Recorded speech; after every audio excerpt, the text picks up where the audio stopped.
French press is largely focusing on former Prime Minister François Fillon and his political ambitions. And Florence is here to tell us more. That's right. It's on the homepage of the Huffington Post, the French version, that says that he is on the offensive. And you see a photo of him with former President Nicolas Sarkozy. Now, this week, the big news was that Nicolas Sarkozy was making his political comeback, and he made his first official political appearance since losing his re-election bid on Monday. But according to a lot of papers, this really annoyed Francois Fillon, who lashed out against Sarkozy in a speech yesterday in a place called La Grande Motte, a city in the south of France. Now, Libération comes back on these harsh words that he had for Nicolas Sarkozy, he was really annoyed, according to Libération as well. He said that the fate of the UMP, so the opposition party, wasn't tied to one man. The opposition couldn't sit around and wait for the, quote, providential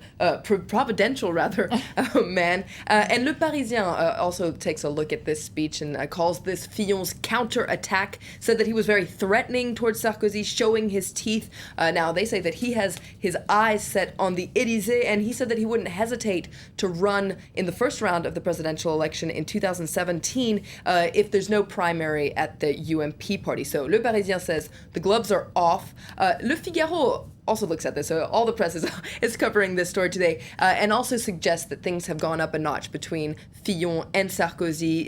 Le Figaro says that this Grande Motte speech really marks a change for Fillon, who up until now never wanted to pick a fight with Sarkozy, who he calls the pitbull.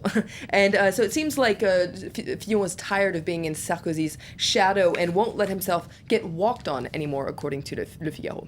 Okay, well, staying in French politics, left-leaning Libération is focusing on political divisions over fracking. That's right. It's on the front page today that talks about la fracture politique, so the political fracture on fracking. Now, this comes after the Industrial Recovery Minister, Arnaud Montebourg, said that he was in favor of fracking and said that this could give energy independence to France and boost the economy. But this really goes against the official party line. Back in September, the president, François Hollande, put his foot down and said that there would be no fracking, there would be no exploitation or no exploration about fracking, and he vowed that this would be his position during his 5-year term. But that doesn't seem to be working out so well. It seems like the debate is once again on the table, and now all sorts of other socialists that are in favor of fracking are coming out of the woodworks. And Libération says that this political confusion over fracking could really be good for fracking lobbyists, and Libération investigates just who these lobbyists are.